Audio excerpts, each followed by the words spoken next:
اللهم صل على سيدنا محمد يا رب صل وسلم دائما ابدا على حبيبي. مثلاً یہ جو بارش ہوتی ہے بے تحاشا ہوتی چلی جاتی ہے, اور کبھی بعض دفعہ کیا ہو جاتا ہے, قحط پڑ جاتا ہے.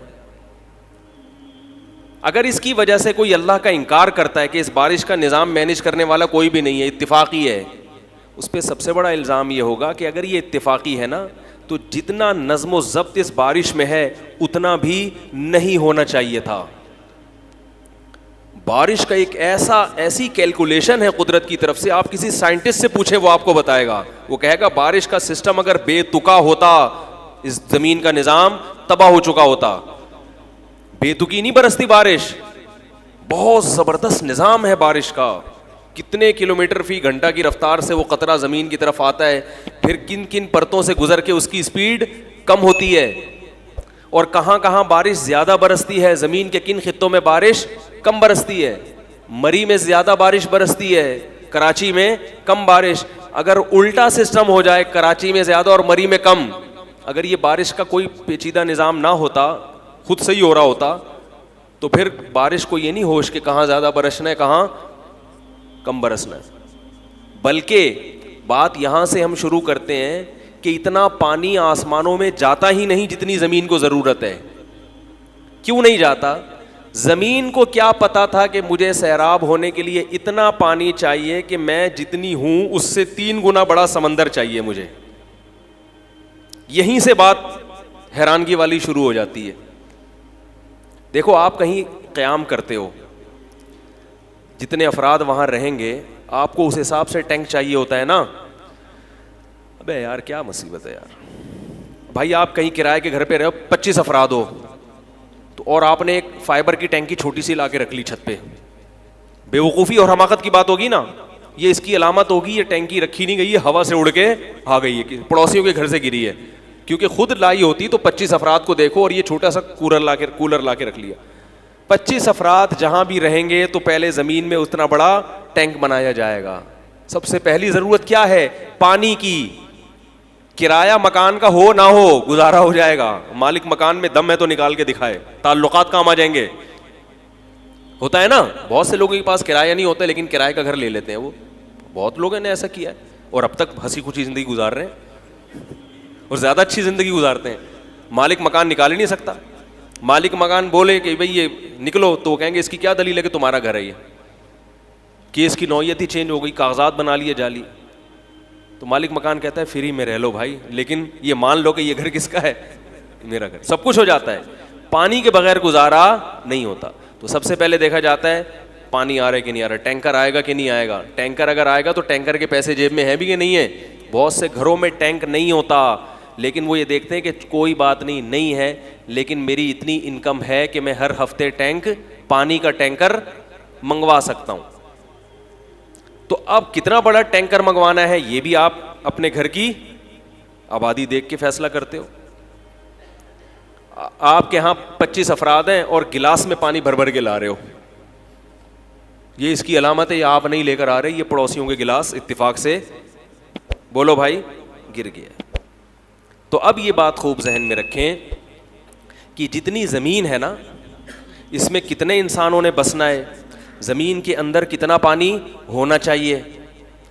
یہ قرآن میں اللہ کا ارشاد ہے قدر فیہا اقواتہا, اللہ نے جتنے انسانوں کو قیامت تک کے لیے پیدا کرنا تھا نا ان کے پیدائش سے پہلے زمین میں یہ سارا ان کا راشن دال پانی کا انتظام کر دیا.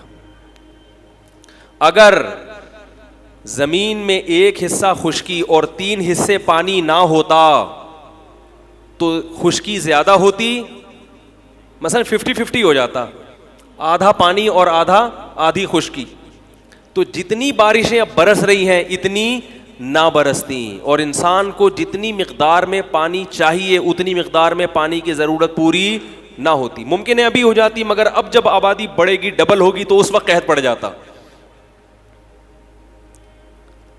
اس وقت قحط پڑ جاتا. کیونکہ پانی جب زیادہ ہے پھر اس پانی کو کتنا ٹیمپریچر چاہیے. اگر سورج کا ٹیمپریچر بڑھ جائے, مثال کے طور پر آپ پانی بوائل کر کے پی رہے ہو, آپ نے بوائل کرنے کے لیے اسٹیل مل سے, وہ جو اسٹیل مل کی بھٹی سے آپ نے لیڈ لے لی, ٹھیک ہے نا, اور اتنی ٹیمپریچر آپ نے دے دیا کہ وہ دیگچی میں جتنا پانی تھا وہ کیا ہو گیا, غائب ہی ہو گیا. ڈاکٹر نے کہا تھا بوائل کر کے پیو, تو بھائی یہ گیس کے چولہے پہ رکھو, جتنا ٹیمپریچر چاہیے 100 ٹیمپریچر پہ جب جائے گا بوائل ہوگا 5-10 منٹ ہوگا, چولہا بند کر دینا, تھوڑا سا پانی اس میں اڑ جائے گا, زیادہ تر آپ کے لیے پینے کا باقی رہے گا. آپ نے کیا کیا کہ وہ جتنے ٹیمپریچر پہ بھٹیوں میں لوہا پگھلایا جاتا ہے نا, وہ ٹیمپریچر پہ آپ نے پانی پکانا شروع کر دیا, دیگچی ہی پگھل گئی پوری. کیا خیال ہے؟ تو ایک خاص ٹیمپریچر چاہیے. وہ ٹیمپریچر سمندر کو کون دیتا ہے؟ سورج. اس ٹیمپریچر سے اگر زیادہ ہو جائے تو سورج کا جو سمندر کا پانی ہے وہ بھاپ بن کے زیادہ اڑنا شروع ہو جائے گا. زیادہ اڑے گا تو ہم ہر وقت نہاتے ہی دھوتے ہی رہیں گے, ٹھیک ہے نا, ہر وقت پانی میں, کیونکہ اتنا پانی برسے گا, اتنا پانی برسے گا کہ افورڈ نہیں کر پائیں گے. وہ ٹیمپریچر اگر کم ہو جائے تو جتنا بادلوں کو پانی چاہیے اتنا پانی بادلوں کو نہیں ملے گا. خاص ٹیمپریچر ہے, اتنی مقدار میں پانی بنے گا, اتنی مقدار میں برسے گا, اور اتنی مقدار میں زمین میں جذب ہو جائے گا, اور اتنی مقدار میں سمندر میں واپس چلا جائے گا. پورا ایک سسٹم ہے, اس پہ سائنسدانوں کی کتابیں ہیں. ایک سائنٹسٹ نے کہا کہ اگر صرف یہ سائنٹسٹ مسلم نہیں تھا, غیر مسلم, اس نے کہا کہ اللہ کی قسم, گاڈ کی قسم, کہ بارش کا نظام اتنا پیچیدہ ہے اور ایسا مینٹین کیا ہوا ہے اس کو قدرت نے کہ یہ خود سے بن ہی نہیں سکتا, یہ خود سے یہ نظام وجود میں آ ہی نہیں سکتا. اسے چلانے والا کوئی بہت ذہین اور بہت قادر مطلق ذات ہے جس نے اس نظام کو بنایا ہے. ایک پروگرام ہے جو اللہ نے بنا کے نا اس زمین میں انسٹال کر دیا ہے, وہ اس پروگرام کے تحت یہ بارش ہو رہی ہے. یہ اتفاقی نہیں ہے کہ خود سے شروع ہو گیا. تو پانی کی کوانٹٹی زمین میں کتنی ہونی چاہیے تھی, اسی حساب سے کوانٹٹی ہے پانی کی. پھر ٹیمپریچر کتنا ملنا چاہیے تھا, اسی حساب سے. پھر وہ جو جب پانی آسمان کی طرف جائے گا بادلوں میں, تو اب اس پانی کو ٹریول کر کے جانا کہاں زیادہ ہے اور کہاں کم جانا ہے. اکثر پہاڑی علاقوں پہ بارشیں زیادہ ہوتی ہیں. آپ مری چلے جاؤ, مری خط استوا سے دور ہے. لوگ کہتے ہیں نا خط استوا پہ بارشیں زیادہ ہوتی ہیں, جو ایکویٹر ہے یقیناً زیادہ ہوتی ہیں, لیکن جو مری ہے وہ ایکویٹر سے, ابے بول لیا کرو یار, دور ہے نا, اور کراچی ایکویٹر سے قریب ہے, لیکن مری میں بارشیں زیادہ. اور آگے جاؤ گے گلگت وغیرہ کے پہاڑی علاقوں میں تو گیا ہوں, 24 گھنٹے بارشیں ہی بارشیں, حالانکہ وہ اتنی ہائٹ پر ہے.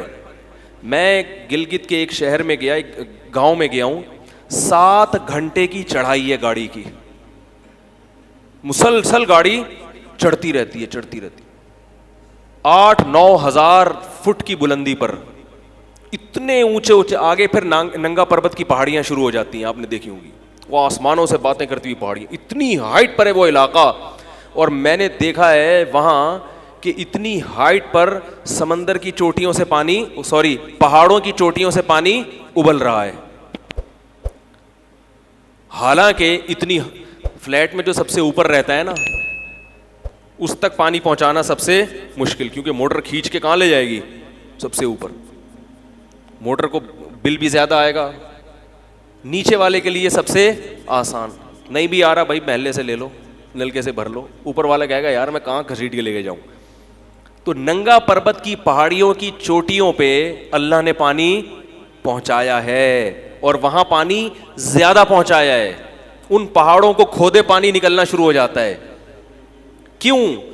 بارشیں وہاں زیادہ ہو رہی ہیں. تو اس کا مطلب کوئی ہے ذات جس کو پتا ہے کہ بھائی کراچی والوں کو تو پانی مل ہی جائے گا, دریاؤں میں بہتا بہتا پھسلتا پھسلتا یہاں آ جائے گا, یہاں زیادہ بارشیں برسانے کی کیا ضرورت ہے, ادھر زیادہ برساؤ, کیونکہ اگر یہاں ہوئی وہاں نہ ہوئی ان کو پانی نہیں ملے گا.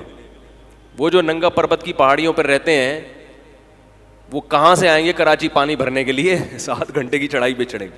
اور وہ ایسا پانی ہوتا ہے بڑا خاندانی پانی, بڑا خاندانی پانی ہوتا ہے. تو اب اتنی بات ہے کہ ایک ایک چیز کو اگر آپ دیکھیں اس میں ایک نظام ہے, ایک مینجمنٹ ہے. مفتی طارق مسعود صاحب کے بیانات سننے کے لیے